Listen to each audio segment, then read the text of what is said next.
I woke up in the middle of the night feeling a warm body pressed against mine. My straight roommate Ethan had his arms wrapped around me tightly, his face buried in my shoulder as he whispered words that made my blood run cold. "Jordan, I love you. God help me, but I do." The words hung in the dark air of our small apartment in Chicago. My heart slammed against my ribs so hard I was sure he would feel it. We had been roommates for 2 years at the University of Illinois, Chicago, sharing this cramped 2-bedroom place near campus because rent was cheap and we got along great. Ethan was the definition of straight. He played intramural basketball, dated girls from his marketing classes, and talked endlessly about settling down with a wife and kids someday. His family back in a small town in Indiana was the picture of traditional values. His dad a retired military man who still flew the American flag every day. I lay there frozen, pretending to stay asleep while my mind spun out of control. How did this even happen? We had fallen asleep on the couch watching a game after a long day of classes and part-time jobs. I must have moved to my bed at some point, and he followed without waking up fully. Or maybe he did. The way his hand rested on my back felt too deliberate, too gentle for an accident. His breathing was steady now, but the whisper had been real. I knew it in my bones. When the first gray light of morning crept through the blinds, Ethan stirred. His arm tightened for a second, then he jerked away like he had touched fire. He sat up fast, his brown hair messy, his blue eyes wide with panic. "Jordan? What the?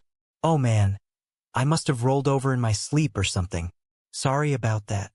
I sat up too, pulling the blanket around me even though I was fully clothed. The room felt smaller than ever, the posters of basketball teams and city skylines suddenly mocking us. "You were talking in your sleep, Ethan. You said you loved me." His face went pale. He stood up and paced to the window, looking out at the busy street below. "I was dreaming, dude. You know how it is after a few beers. Forget it happened. We are good, right? Roommates, friends. Nothing changes." But everything had already changed. I could see it in the way he avoided my eyes, the way his hands shook when he grabbed his keys. I had always been the quiet one, the guy who kept his own secrets close. My family back in Ohio was even more conservative than his.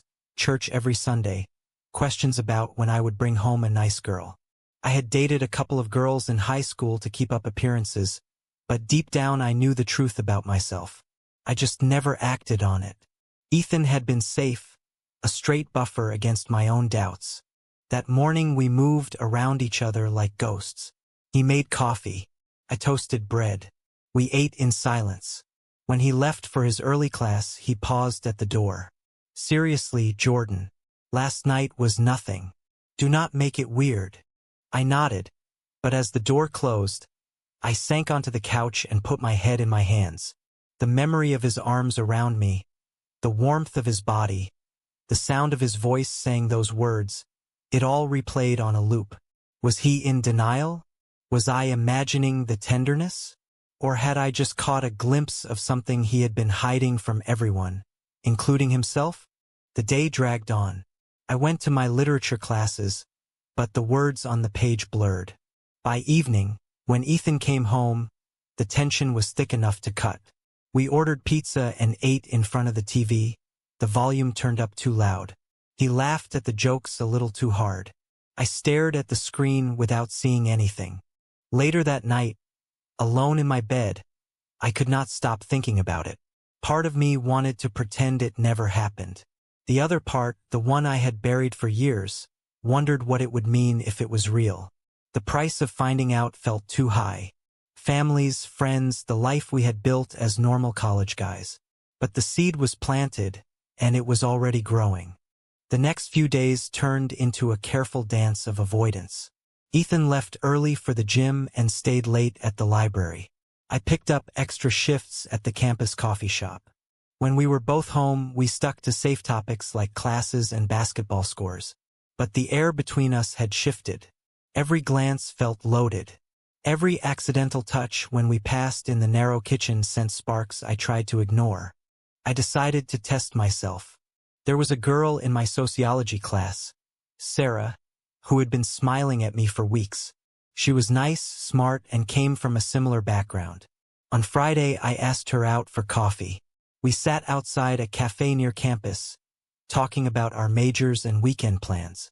She laughed at my jokes and touched my arm a few times. It should have felt good. Instead, all I could think about was Ethan and the way his whisper had sounded in the dark. When I got home that night, Ethan was on the couch scrolling his phone. "How was the date?" he asked, trying to sound casual. "It was fine," I said. "Sarah is cool." He nodded, but his jaw tightened. "Good for you, man. You deserve someone nice." The words stung more than they should have. I went to my room and closed the door. Lying there, I replayed the coffee date. Sarah was everything a guy like me was supposed to want. Pretty, kind, from a good family. My mom would love her.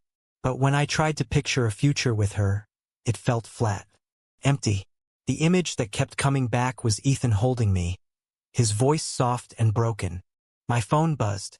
It was my mom calling from Ohio. "Jordan, honey, how are you?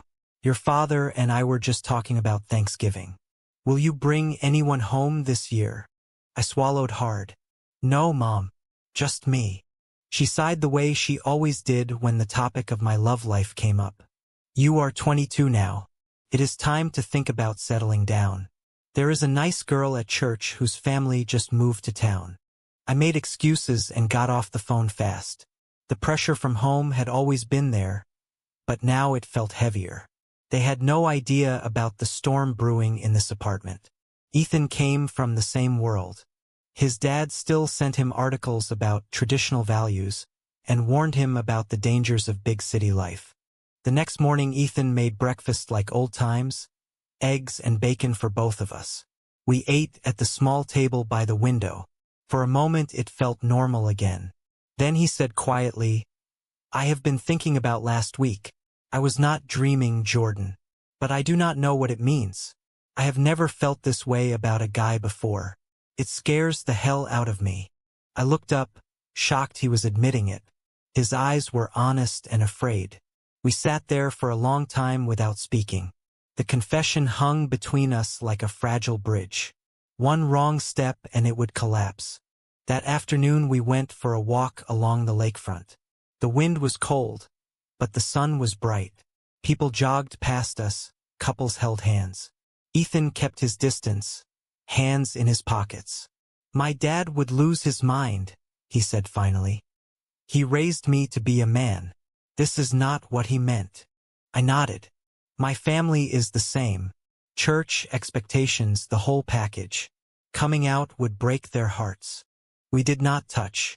We did not make promises. But something had cracked open, and neither of us could close it again. Weeks passed in a haze of stolen moments and careful distance. We studied together at the kitchen table, our knees sometimes brushing under the wood. Ethan started cooking dinner more often, simple meals that felt like quiet apologies or offerings. I caught him watching me when he thought I was not looking. The tension built slowly, like a storm gathering on the horizon. Then came the party at our friend Mike's place. It was a typical college gathering, loud music, cheap beer, people crammed into a small apartment. Ethan and I went together like always. At first everything was fine. We laughed with the group, played beer pong, talked about the upcoming basketball season. But as the night wore on and the drinks flowed, the walls started to feel closer. I stepped outside for air. Ethan followed a few minutes later. We stood on the small balcony, the city lights stretching out below us. "This is getting hard," he said, his voice low. "Being around you all the time, pretending." Before I could answer, Mike came out laughing. "There you two are. You guys are always together lately. People are starting to talk." The joke landed like a punch. Ethan stiffened. I forced a laugh, but inside my stomach twisted. Later, when we got home, the argument exploded. "You heard what Mike said?" Ethan snapped, throwing his keys on the counter. "If our friends are noticing, what happens when it gets back to our families? This cannot happen, Jordan. I cannot be that guy." I felt anger rise for the first time. You are the one who started it. You held me. You said you loved me. Now you want to pretend it is all in my head." He paced the living room, running his hands through his hair. I was confused. Still am. But my life is not set up for this. My dad calls every week asking about girls. Your mom sends you Bible verses. What are we supposed to do? Throw everything away for something we are not even sure about? The words hurt because they were true. We stood there facing each other, breathing hard. For a second I thought he might reach for me. Instead he turned away. "I need space. Maybe we should think about different living situations next semester." That night I lay awake listening to him move around in his room. The betrayal I felt was not just from him pulling back. It was from the world that made us question something that felt so real in the quiet moments. The next morning he left early without saying goodbye. The apartment felt emptier than ever. The space Ethan asked for lasted only a few days before the pull brought us back. One rainy evening he came home soaked from practice and found me making soup. We ate together in silence at first. Then the conversation started, slow and careful, like walking on thin ice. "I have been thinking a lot," he said, stirring his bowl, "about why this is happening now. You have been my best friend since freshman year. You know me better than anyone. Maybe the feelings were always there, but I did not have a name for them until that night." I listened as he opened up about the confusion, the guilt, the fear. His father had raised him with strict ideas about manhood. Any sign of softness was weakness. Ethan had dated girls to prove he fit the mold, but the connections never felt deep. With me, everything felt different, real. We talked for hours that night. I shared my own struggles, the years of hiding, the pressure from my family to follow the expected path. For the first time we were honest without the walls. When the conversation wound down, Ethan reached across the table and squeezed my hand for just a second.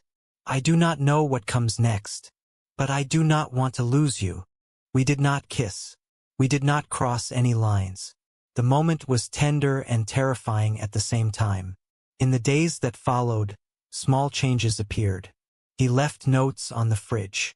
I made his favorite coffee. We watched movies closer on the couch, shoulders touching. But the fear never left. Every phone call from home reminded us of the stakes. One weekend his parents visited Chicago. We cleaned the apartment top to bottom and rehearsed our normal roommate stories. His dad clapped me on the back and said I was a good influence. His mom asked about my dating life. The whole time Ethan and I exchanged glances full of unspoken weight. After they left, he sat on the floor with his head in his hands. I hate lying to them, but the truth would destroy them. I sat beside him. We do not have to decide everything today. We can figure it out one day at a time. That night we fell asleep on the couch again, this time intentionally closer. His head rested on my shoulder. No words were spoken, but the comfort was there. The moral battle raged inside both of us. Was this selfishness? Was it courage?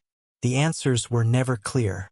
The fragile peace shattered when Mike, the friend from the party, got drunk at another gathering and let something slip to his girlfriend. Within days, the rumors reached Ethan's family through mutual friends back home. His dad called furious, demanding explanations. My own parents heard whispers and started asking pointed questions. The confrontation in our apartment was brutal. Ethan paced like a caged animal. This is exactly what I was afraid of.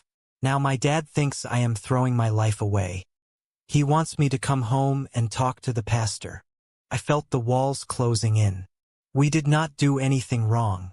We are just trying to be honest with ourselves. "Honest?" he shouted. "This honesty is tearing everything apart. My family, your family, our friends. What is the point if we lose all of them?" The argument escalated.